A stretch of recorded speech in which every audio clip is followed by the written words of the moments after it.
Les commerciaux, on en parle aujourd'hui dans le cercle RH. On va essayer de faire le portrait robot des commerciaux là, du 21e siècle. Pas les clichés, pas l'image d'Épinal qu'on a de ce métier.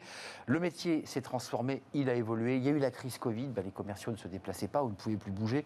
Il a fallu réinventer finalement la manière de vendre des produits. Dieu sait si les entreprises ont besoin aujourd'hui de commerciaux. Ils recrutent et d'ailleurs ils galèrent à recruter. On va en parler avec nos invités. Jean-Pascal Mollet, merci d'être avec nous. Coach, vente, conseil. Vous êtes aujourd'hui formateur, vous avez été bien sûr un commercial, mais vous êtes aujourd'hui formateur, c'est-à-dire écrit sur votre chemise. Et puis ce livre, Achetez-moi, comment tout vendre et se vendre. Voilà, il est avec vous ce livre. Merci d'avoir répondu à notre invitation. Éric Vernier, je parlais du recrutement, c'est important. Vous étiez venu sur notre plateau il y a quelques semaines, fondateur du cabinet The Best of Human, commercial. Aujourd'hui, vous faites du recrutement de commerciaux, c'est-à-dire aller les chercher, les chasser, j'imagine, puis pouvoir ensuite les accompagner. Tout ça a évolué et vous aviez d'ailleurs une typologie sur les animaux avec le tigre.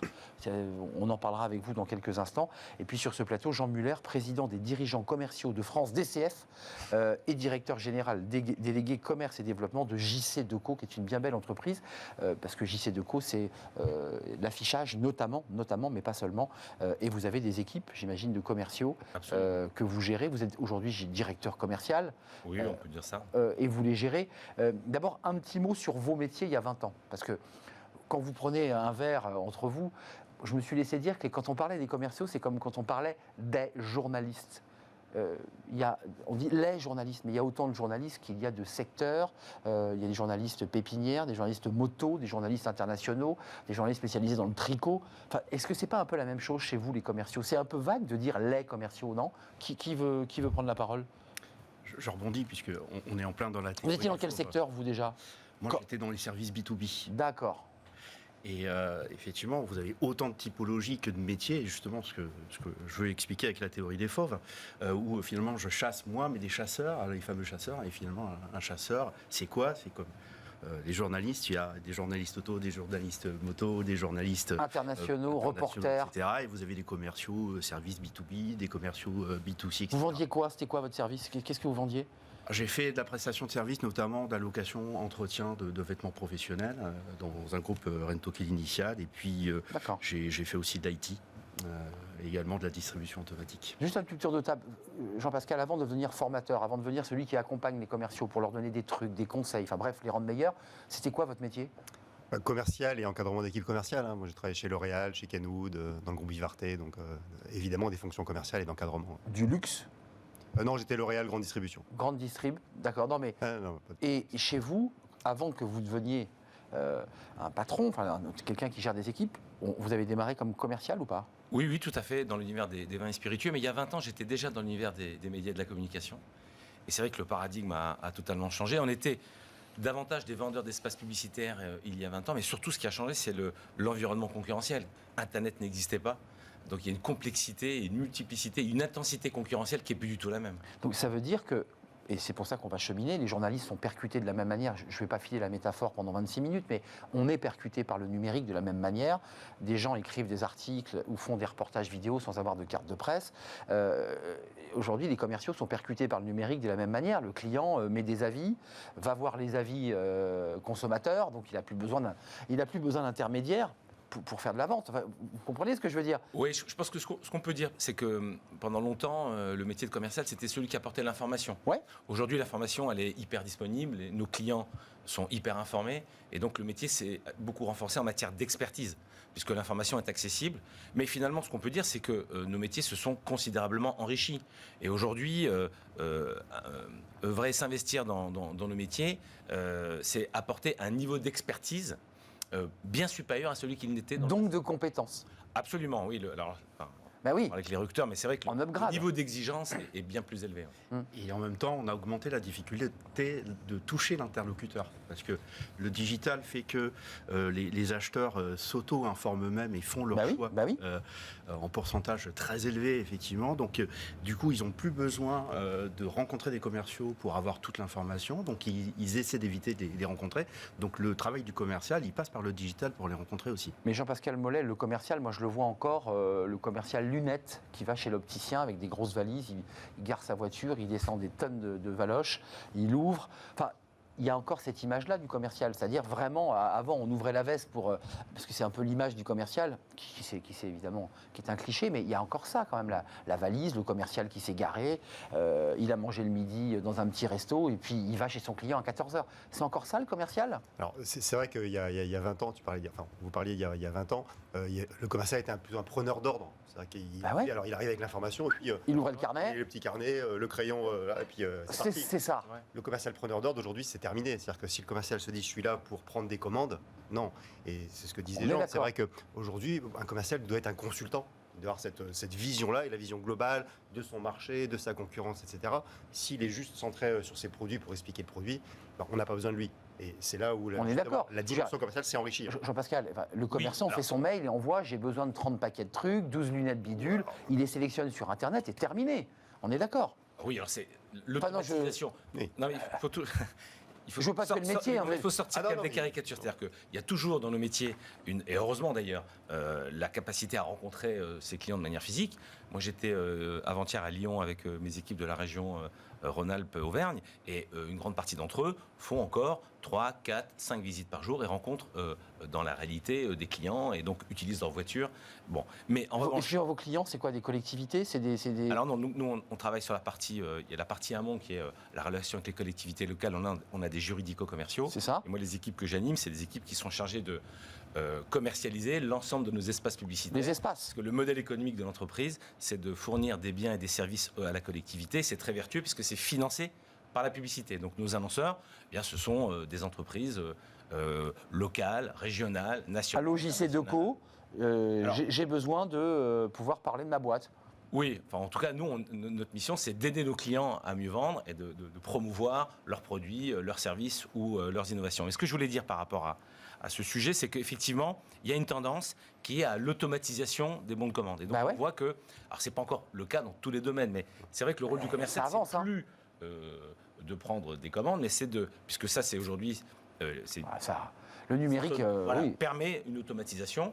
C'est d'accompagner effectivement son client et ça change fondamentalement la relation avec le client. Éric Vernier, recruteur, juste un mot, votre philosophie ou votre éthique du tigre, c'est quoi exactement pour qu'on règle cette histoire? C'est quoi être tigre dans votre... parce que vous avez travaillé sur ce sujet. Exactement. Parce que ça revient au débat des compétences et de la transformation des métiers. Et c'est pour ça, puisque nous, on travaille avec différents secteurs d'activité et la prise de commande existe, elle a été beaucoup transformée. Elle a baissé quand même, hein. C'est plus la même. C'est pas le carnet avec le carbone. Non mais voilà. Ça évolue, tout à fait. Alors on va voir moins de clients, on aura des secteurs plus grands, on aura une assistance digitale, etc. Donc je suis en phase avec ce que vous dites. Et néanmoins, je fais la typologie des commerciaux où je travaille notamment pour des fournisseurs à la restauration, type coup de pâte, et ils vont voir les boulangers, pâtissiers. Et s'ils vont pas les voir, ils n'ont pas les commandes.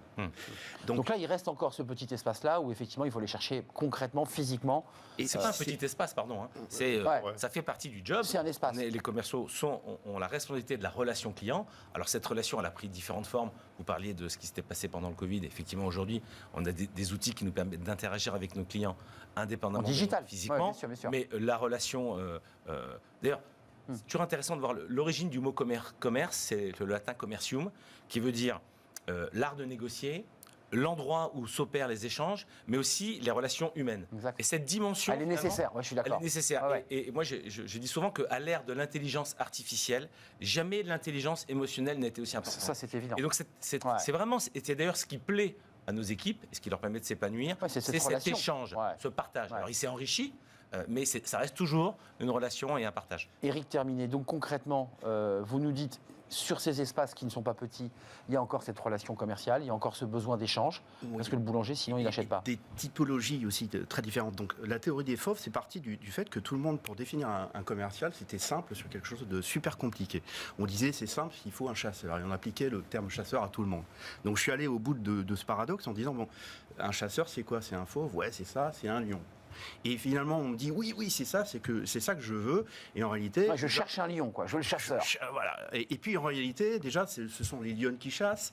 Le lion, il chasse éventuellement la nuit. Et en réalité, je disais, mais finalement, pourquoi pas un guépard, pourquoi pas un tigre, pourquoi pas une panthère, etc. Et on est pris sur ces paradoxes où finalement je suis comme Darwin, j'étudie le bon animal dans la bonne place, celui qui sait s'adapter. Et je reviens sur mon pingouin, on en avait parlé, mais le pingouin, vous le mettez dans la savane, et pourtant un pingouin, il parle bien, il présente bien, il est très agile dans l'eau, mais il n'est pas du tout à l'aise sur la savane. Donc, le guépard... il y a un dessin animé, hein, Les As de la Jungle, vous qui suivez ça, Les As de la Jungle, il y a un pingouin déguisé en tigre. Non, mais je vous donne comme info, ça peut vous aider dans votre storytelling.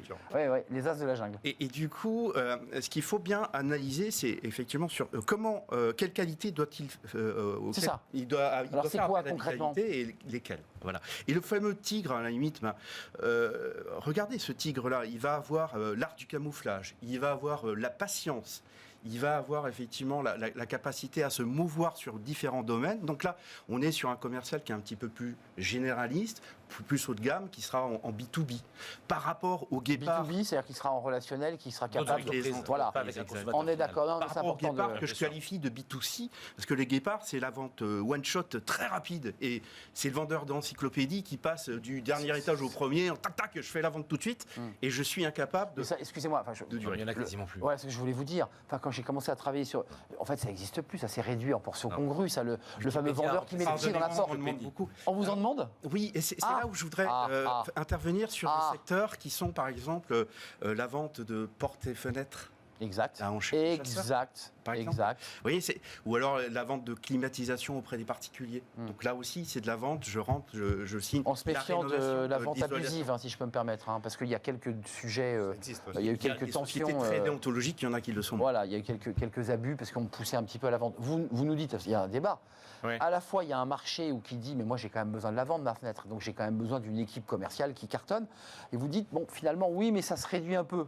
La vérité est au milieu. En fait, je pense que c'était ce qu'on disait en début d'émission. Il y a effectivement beaucoup de profils de commerciaux et beaucoup de particularités, mais dans la vente en B2B, qui est là aujourd'hui où il y a les enjeux les plus importants, et qui sont des métiers qui finalement sont méconnus. Aujourd'hui, il y a tellement d'autres possibilités pour toucher le consommateur final que envoyer des escadrilles de forces de vente à faire du porte-à-porte, pour moi, c'est le passé. Mais en tout cas, au sein de DCF, nos adhérents, 2500 partout en France, sont à 99,9% des entreprises de B2B. Et donc, l'enjeu, c'est de vendre à d'autres entreprises. Étude HubSpot, intéressant, qui montre l'évolution. 27% des offres d'emploi pour les commerciaux requièrent des compétences cloud et big data. Donc déjà, ça upgrade quand même ce qu'on attend d'eux. Et actuellement, 39% de son temps de ce commercial est consacré à la vente, 21% à la rédaction d'emails, et 17 à la saisie de données, 17 à la prospection. Donc on voit que la volet prospection s'est réduit, et 12 aux réunions, selon cet article. Donc c'est-à-dire, on voit l'évolution. Quand vous avez démarré le métier, on ne vous a jamais parlé de cloud et de data. Enfin, on vous a dit, Coco, il faut que tu ailles vendre. Et un classeur avec des fiches. On est d'accord. Et montre-nous que tu es capable de faire monter les chiffres. Ça a quand même sacrément évolué. Oui. Alors, et c'est vrai que bizarrement, plus il y a de numérique, et plus il y a besoin d'humains aussi. Et on a vu ce qui s'est passé après le Covid. Et que, en tous les cas, en termes de formation, toutes les entreprises me disaient, mais on veut plus de distanciel, on veut plus de e-learning, on veut des gens en salle, on veut pouvoir échanger, on veut pouvoir discuter. Exact. Et c'est pour ça que moi, souvent, je dis, le commercial, il doit t'acheter toi avant d'acheter quoi que ce soit. Et s'il t'achète pas toi, il n'achètera rien. Et c'est pour ça que moi, je travaille sur la méthode des couleurs, parce qu'il y a ce côté personnel qui est super important à travailler, et encore plus important peut-être qu'avant. La typologie de ceux que vous rencontrez dans vos salles de formation, puis je demanderai évidemment à Jean Muller la typologie de diplôme, de compétences, parce qu'on voit que le niveau de diplôme a progressé. Avant, c'était un métier où on pouvait démarrer avec rien. C'était d'ailleurs le propre du commercial. Vous êtes d'accord ? Oui. On démarrait avec pas grand-chose, et puis on pouvait grimper, ce qui n'est plus le cas. C'est quoi les gens que vous avez dans vos salles ? C'est quoi la typologie ? Des femmes, des jeunes, des hommes ? Voilà, c'est quoi le profil, le profil robot ? Ça dépend vraiment de l'entreprise. C'est vrai que si on pense aux startups, on va être sur des bac plus 4, bac plus 5, avec des études et un parcours. Après, sur peut-être d'autres entreprises où il y a des commerciaux qui sont là depuis un peu plus longtemps, ça peut être des bac plus 2 ou des bac plus 3. Après, des hommes, des femmes, ça peut dépendre du secteur. Du secteur, bien sûr. C'est vrai que dans l'industrie, il y a peut-être plus d'hommes que de femmes, mais il y a de tout. Mais excusez-moi, je pose des questions naïves parce que vous êtes des spécialistes. Est-ce que les visiteuses, parce que c'est principalement des femmes visiteuses médicales, sont considérées dans votre corporation, puisque vous la représentez, comme des commerciaux ? Alors on n'en a pas, enfin en tout cas au sein de DCF, on n'a pas de laboratoire pharmaceutique. Voilà, ça c'est intéressant. Donc les entreprises. Pas un expert de ce. Non, mais les entreprises que vous avez dans votre DCF, c'est quoi? C'est quelle typologie? Quelles sont celles qui sont les plus consommatrices de commerciaux? Mais aujourd'hui, nos métiers recrutent dans tous les secteurs d'activité. D'ailleurs, on est le plus gros pourvoyeur de demandes d'emploi. En volume d'emploi, aujourd'hui, les commerciaux, c'est le plus important quand on regarde toutes les. On appelle ça force de vente. Voilà, alors effectivement, après, il y a les forces de vente B2C, B2B, mais effectivement, on est les métiers qui recrutent le plus en volume. 2 points. 1, effectivement, les outils ont considérablement évolué. Et ce que vous évoquez, eh bien aujourd'hui, effectivement, sont remplacés par des outils numériques beaucoup plus impactants, en amont d'ailleurs du process de vente, pendant l'entretien de vente, et ensuite pour rassembler les données qui vont permettre de créer des leads et de rétablir le process de vente. Le 2e point, c'est que aujourd'hui, il faut un très haut niveau d'expertise dans nos métiers. Donc c'est vrai que dans le passé, on a pu considérer qu'un bon commercial pouvait tout vendre. Aujourd'hui, on voit que c'est plus du tout le cas parce que quand on est dans l'univers des nouvelles technologies, il faut des experts. Quand on est dans l'univers de la médecine, il faut des médecins. Quand on est dans l'univers des médias et de la communication, il faut des experts en marketing et en communication. Et pour moi, le premier niveau d'exigence, c'est d'avoir un très haut niveau d'expertise. Donc en fait, je pense que on a, dans le passé, recruté au travers des écoles de commerce. Je pense que demain, et d'ailleurs je milite en cela, c'est qu'il faudra qu'on aille recruter des experts que l'on formera après au process de vente et à la relation client. Parce qu'aujourd'hui, nos clients, ils attendent, les clients en général attendent des solutions à très forte valeur ajoutée. Oui, et puis, je m'autorise à le redire, encore une fois, je veux sortir des clichés, mais ça reste toujours le cliché, même au cinéma encore, ça disparaît, mais les films des années 90... C'est Jean-Claude Convenant. C'est exact. Mais moi, j'aimerais qu'on arrête d'en parler de tout ça, parce que mais non, mais ce que je veux vous dire, c'est que c'est l'image d'Épinal, et vous, votre boulot, c'est de nous dire non. Mais les jeunes, ils veulent plus. Ils connaissent pas, et tant mieux. Donc, ça c'est bon pour la profession. Tournons-nous regardons dans le pare-brise, pas dans le rétroviseur. Oui, je comprends bien. Et toutes ces émissions que beaucoup n'ont pas connues, et tant mieux. Projetons-nous. Et les fonctions commerciales, elles n'ont jamais eu autant d'avenir. Et donc les images du passé. Juste quand même d'un mot, parce que je veux bien ne pas reparler de Caméra Café, parce que c'est plutôt de ma génération, et je suis entièrement d'accord que tout ça doit partir à la poubelle, parce que c'est autre chose. Fait du mal. Et c'est pas bon pour une profession. En revanche, dans les écoles de commerce, il y a quand même plus de profs de management et de marketing qui ventilent les jeunes à leur dire faites du marketing, du management, faites de la finance. Et j'allais mettre la finance au sommet de la pyramide. Tu vas devenir directeur administratif et financier, mais ne fais pas commercial. Enfin, oui, mais ça aussi, pardon, mais ça change. Ça change voilà, parce justement, moi je sors les clichés. Aujourd'hui, les écoles de commerce, les écoles qui se sont rebaptisées écoles de management, viennent nous voir, nous, en nous disant on a des demandes importantes et il faut nous aider. Donc, effectivement, ça change. Et la finance, oui, est toujours attractive, mais aujourd'hui, ce qui intéresse le plus les étudiants, c'est l'entrepreneuriat. Et moi, ce que je leur dis, c'est que dans nos métiers, ils vont être intrapreneurs. Donc c'est formidable, parce qu'ils vont avoir beaucoup d'autonomie, énormément de responsabilités, et donc finalement, là aussi, les choses sont en train de bouger. D'ailleurs, c'est une des missions de notre mouvement, c'est d'aller à l'encontre des écoles, et d'ailleurs... À l'encontre ou à la rencontre? Autorisez-moi. À la rencontre. À la rencontre. À la rencontre, pardon. Pardon, vous avez raison. Mais parce que des écoles. On vient d'évoquer quand même l'agacement des écoles de management. Donc révélateur. Voilà. Mais en tout cas, les choses, là aussi, sont en train de changer, et on se fixe une mission au sein de notre mouvement. Et je pense que c'est une exigence qu'on doit avoir quand on s'investit dans nos métiers.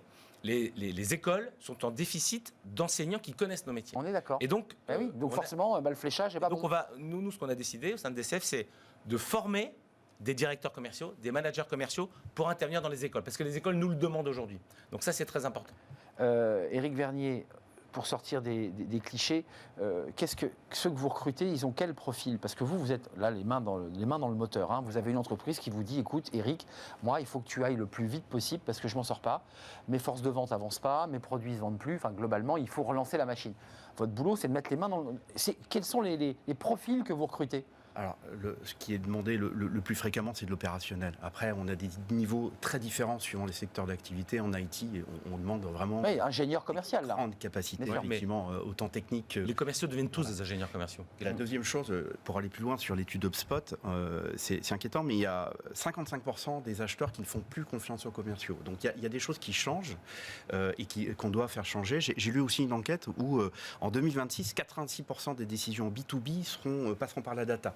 Donc, commerciaux tels qu'ils sont aujourd'hui, il faut qu'ils évoluent parce que déjà dans 4 ans, il faudra changer. Il faut qu'ils soient formés différemment. Oui, effectivement. Oui. Mais c'est formidable. On parle d'intelligence situationnelle, c'est ça qui fait la force aujourd'hui. Donc, quand on me demande aujourd'hui, on n'est pas encore sur l'intelligence situationnelle du point de vue de mes acheteurs. Ils sont, eux, sur le plug and play, il faut que ça marche tout de suite. Par contre, à un moment, on n'aura plus en face, on n'aura plus la quantité. Donc, à un moment, il va falloir former, d'où l'intérêt d'être en synergie, effectivement, avec les écoles de commerce pour les amener. Et puis, c'est vrai qu'il y a un intérêt sur l'entrepreneuriat qui est en soi du commerce. Mais en même temps, je suis, moi, fermement convaincu aussi du côté soft skills, mais le côté soft skills par l'intelligence situationnelle. Donc, à un moment... C'est les deux. Je me permets de dire que pour certains secteurs, vous l'évoquez, l'informatique, vous êtes obligé de... ça ne marche pas. On ne peut pas avoir que les soft skills. C'est-à-dire qu'au bout de 2 minutes, vous êtes perdu. C'est-à-dire que si le client en face vous donne 2-3 termes techniques et que vous lui dites, attendez, moi je suis extrêmement bienveillant et sympathique, globalement, vous êtes mort. Il y a un autre impact. C'est que pendant longtemps, parce qu'on parle malheureusement du passé, c'est que le commercial était un solitaire. Or, aujourd'hui, ce sont des équipes projets, parce que les ventes deviennent de plus en plus complexes. Et donc, ce sont des équipes projets qui se mettent en place, face d'ailleurs, chez nos clients, à un nombre d'interlocuteurs qui s'est démultiplié. Et là aussi, on a des équipes achats et des équipes projets. Et donc, là aussi, nos métiers se transforment et s'enrichissent parce qu'ils sont de moins en moins solitaires et font appel à de plus en plus de compétences et des équipes qui se mettent en place. Et le commercial, dans certains environnements, devient un chef d'orchestre qui, finalement, va animer une équipe projet qui va répondre à une équipe chez son client. C'est vrai. Qu'est-ce qui vous plaît toujours dans ce métier? Qu'est-ce qui vous plaît à transmettre? Parce que je veux dire, ça fait quelques années maintenant. 16 ans que ça. Voilà, donc ça veut dire qu'il faut être passionné, il faut croire à ce que vous faites. Il faut aussi le transmettre à ceux que vous accompagnez. Qu'est-ce qui vous plaît toujours? Ce qui est passionnant, c'est justement les mutations qu'il y a pu y avoir. L'arrivée d'Internet, l'arrivée aussi de ce côté intrapreneur. Et c'est vrai que les commerciaux aujourd'hui doivent travailler sur leur personal branding, et notamment à travers les réseaux sociaux. On l'avait évoqué. Et, voilà, et notamment LinkedIn, parce que c'est le réseau social professionnel sur lequel il faut être. Et c'est là où il y a encore des kilomètres de travail à faire. Pour vous, je donne la parole, Eric, mais Jean-Pascal, vous étiez même venu me faire une démonstration pour prouver que mon LinkedIn, comme je n'arrive pas à le dire, était totalement nul. Bon, je ne l'ai pas encore... J'ai jamais dit ça. Vous n'avez pas dit ça. Enfin, je ne l'ai pas transformé, mais en tout cas, ce jour-là, vous nous disiez, c'est tellement important de travailler son image, la façon dont on va communiquer sur les réseaux. Et ça, vous dites, ceux que vous croisez dans les salles de formation, ils ne sont pas encore tout à fait prêts. Ah non, et bizarrement, même les plus jeunes ne le sont pas forcément non plus, même s'ils sont nés là-dedans. Ça, c'est intéressant. Il y a très peu de gens qui travaillent sur leur personal branding. Alors parce qu'ils disent, ah oui, mais moi, j'ai pas envie de communiquer sur mon entreprise. Ah bah oui, mais c'est mon profil à moi. C'est vrai que le profil LinkedIn, c'est un profil personnel. Et je leur dis, tout ce que tu fais, même si c'est au nom de ta marque, tu le fais pour toi, tu le fais pour ton avenir. Et demain, un recruteur, je suppose qu'Eric, il va voir les profils LinkedIn, et s'il recrute un commercial, il va dire, bah tiens, lui, il a l'air de savoir à peu près utiliser son profil, il est clean, il commente, il publie un petit peu, donc déjà, il a cette appétence. Et entre deux profils, il choisira LinkedIn. Je pense. Eric et Jean, allez-y Eric. Je voulais rebondir justement sur ce que disait Jean-Pascal. Le meilleur exemple, c'est j'ai un client qui se reconnaîtra, Philippe Lédé, qui me disait que... Voilà, il s'est reconnu parce que vous l'avez cité. Comme ça, c'est réglé. Automobile, en fait, vendeur automobile, aujourd'hui, ce métier-là a muté. Et il me disait justement que lui, il préfère recruter un commercial qui a beaucoup de contacts sur LinkedIn plutôt que quelqu'un qui va attendre le client dans la succursale. D'accord. Et typiquement, c'est vraiment le modèle. Là, en plus, on est en B2C.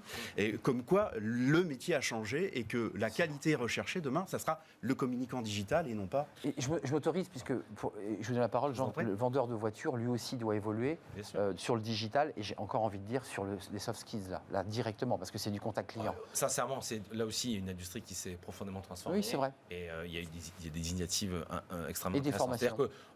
Bon, je ne suis pas un spécialiste de l'automobile, mais ce qu'on sait, c'est qu'avant, quand on achetait une voiture, on se rendait de 4 à 5 fois dans la concession. Ouais. Et aujourd'hui, c'est moins de 2 fois. Et d'ailleurs, parce qu'aujourd'hui, effectivement, le consommateur, il a eu de l'information en amont, il s'est renseigné, il a un niveau d'expertise. Voilà. Et donc, là aussi, ce qui se développe beaucoup dans les forces de vente automobiles, là aussi, c'est la partie B2B, parce que il faut bien séparer les deux. Et donc aujourd'hui, plus de 50%, je crois, je ne veux pas dire de bêtises, mais des ventes de véhicules en France sont faites via les flottes. Et les flottes aujourd'hui, c'est de la vente B2B. Donc là aussi, le niveau d'expertise a augmenté. Je voudrais rebondir sur ce que vous disiez. La passion du métier. Il y a le personal branding, mais il y a aussi ce qu'on appelle aujourd'hui le social selling. Et donc c'est la capacité qu'ont les réseaux sociaux à nous permettre à la fois de rencontrer des clients ou des prospects, d'échanger, d'interagir avec eux.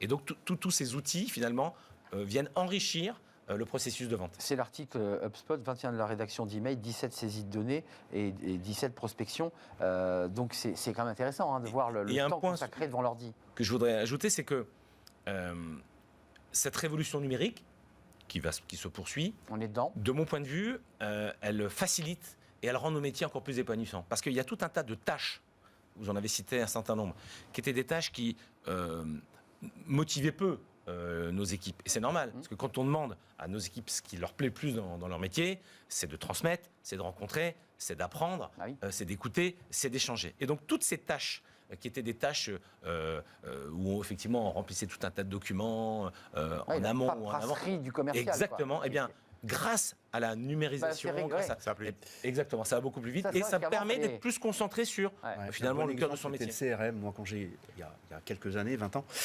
les commerciaux, on devait les obliger à remplir le CRM, c'était une contrainte. Le CRM donc CRM, Customer Relationship Manager.